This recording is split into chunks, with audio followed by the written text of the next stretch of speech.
दोस्तों, आपका आपके अपने चैनल में स्वागत है।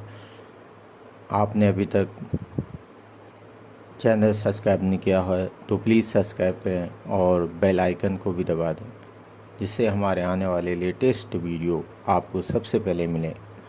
दोस्तों, सुप्रीम कोर्ट के आदेश का पालन करते हुए सेबी ने सहारा की दो कंपनियों के निवेशकों को 9 वर्ष में लगभग 229 करोड़ रुपये वापस किए। सेबी द्वारा दी जानकारी के मुताबिक पुनर्भुगतान के लिए विशेष रूप से खोले गए बैंक खातों में जमा राशि 23,000 करोड़ रुपए से अधिक हो गई है।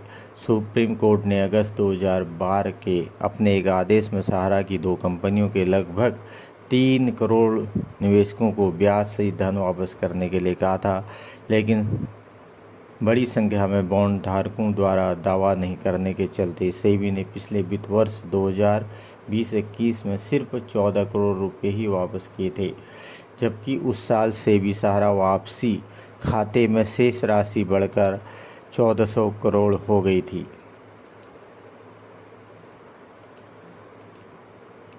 सेबी ने अपनी ताज़ा वार्षिक रिपोर्ट में कहा है कि उसे 31 मार्च 2021 तक 19,616 आवेदन मिले, जिसमें लगभग 81 करोड़ रुपए की धन वापसी के दावे थे।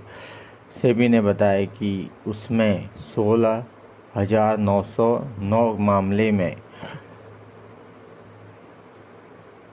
129 करोड़ रुपए, जिसमें 66 करोड़ रुपए मूलधन तथा 62 करोड़ रुपए ब्याज शामिल है, रिफंड जारी किए हैं, जबकि 443 आवेदनों में कमियों को दूर करने के लिए निवेशकों को वापस भेज दिया गया था।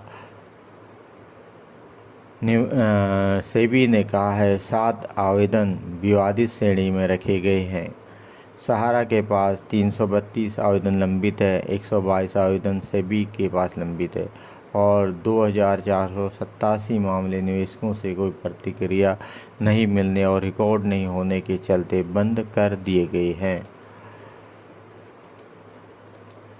सेबी ने इन ताज़ा आंकड़ों पर सहारा ग्रुप ने कहा है कि उसे अपने अनुमान के मुताबिक सहारा सेबी खाते में जमा धन लगभग 25,000 करोड़ रुपए है।